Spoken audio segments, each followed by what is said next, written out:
If your teen stares blankly at a writing assignment or produces one-sentence paragraphs that go nowhere, you're not alone. Many students reach high school without the skills to write a strong paragraph. In fact, I see it all the time in my own classroom. This skill gap brings frustration, resistance, and the sinking feeling that you as the parent or educator somehow failed. It's exhausting. Hey, I'm Zach Larson, a seasoned writing teacher and author. My goal is to help parents supplement writing and reading instruction at home. I don't want to tear down public education.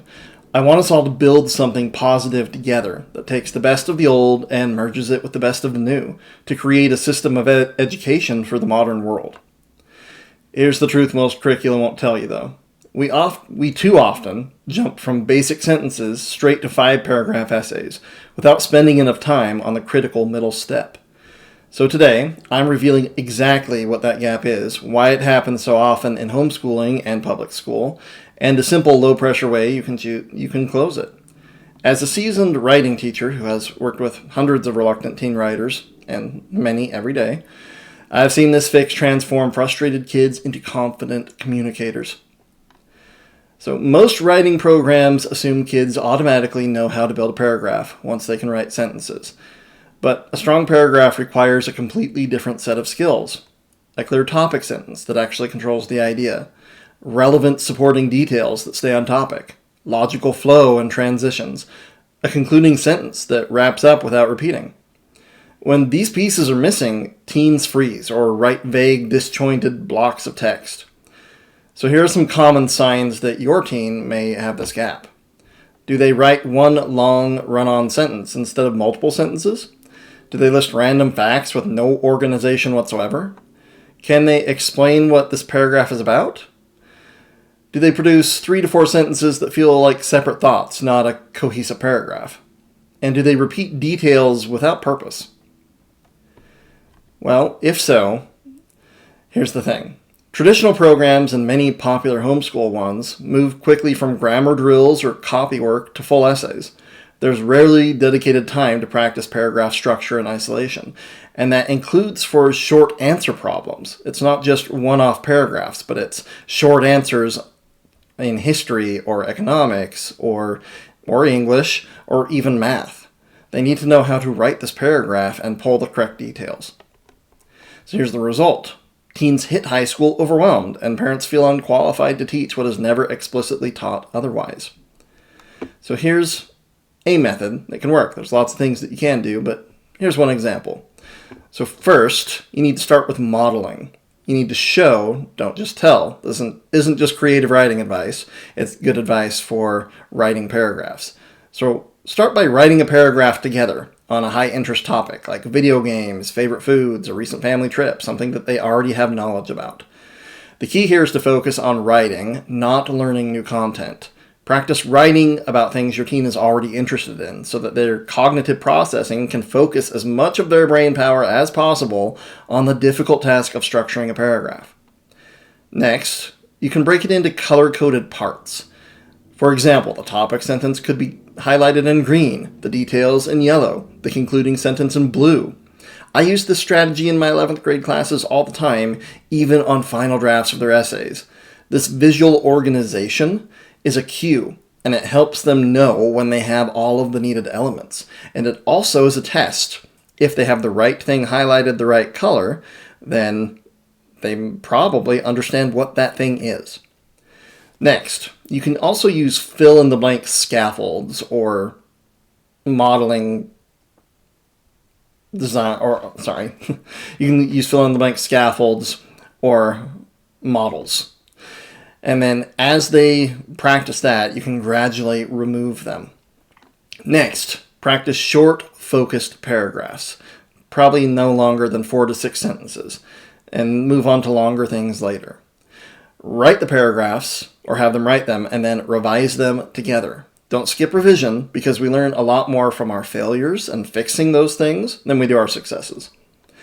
So last, separate mechanics from content. Have them write it first, preferably on paper without a computer open, because otherwise they're distracted. I have other content about that, but And then afterwards, during revision, you can worry about spelling and grammar. Just remember, fixing failures, we learn a lot. So here's an example of a before and after paragraph with a prompt. And if you want to be able to see it, then you'll have to check out my blog on my website or join my newsletter. So the first attempt, here's the prompt.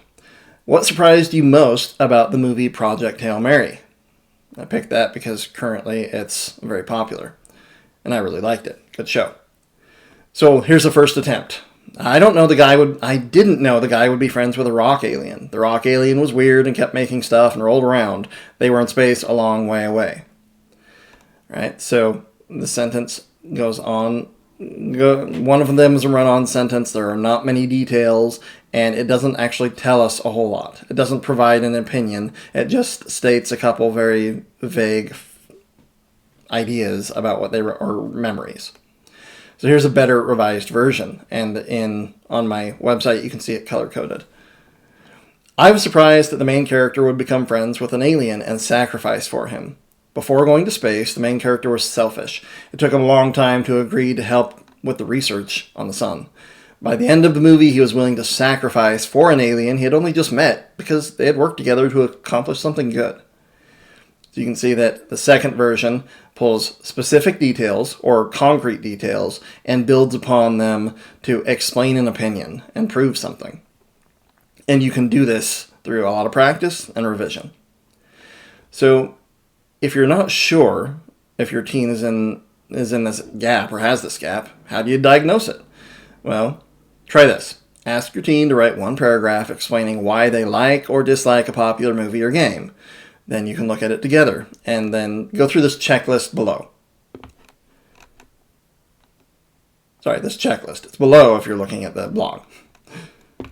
So, paragraph diagnostic checklist. Does the paragraph address the prompt and stay on topic? Does the topic sentence state a particular view or logic?